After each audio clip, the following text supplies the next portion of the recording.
Our top story tonight. Following a 3-week manhunt, 17 deaths and 64 injuries, lead rules designer for Dungeons & Dragons, Jeremy Crawford, has been captured and is currently being held in police custody.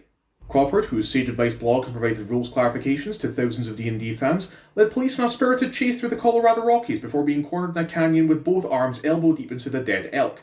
Earlier today I spoke with one of Crawford's colleagues in the D&D rules design team, who had this to say. We're just so thankful that he's home safe and we're looking forward to helping with his recovery.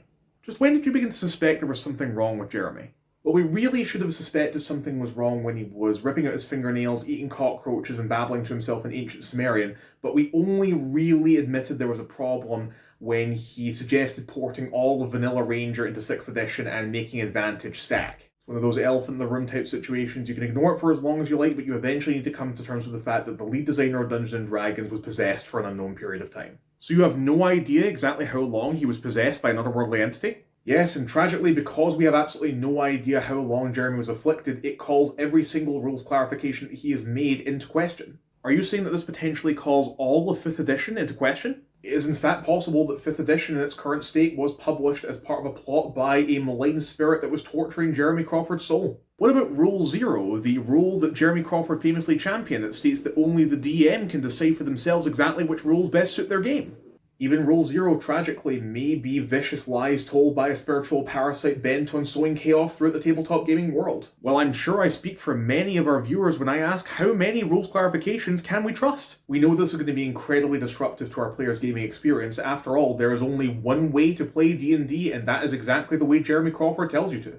And of course, as we know, there are no tabletop games with the exception of Dungeons & Dragons, so we really have no idea what our players are going to do. Jeremy Crawford is the singular, infallible source that teaches people how to have fun while playing Dungeons & Dragons. I understand that you and other members of the D&D design team actually assisted authorities in capturing Jeremy, is that correct?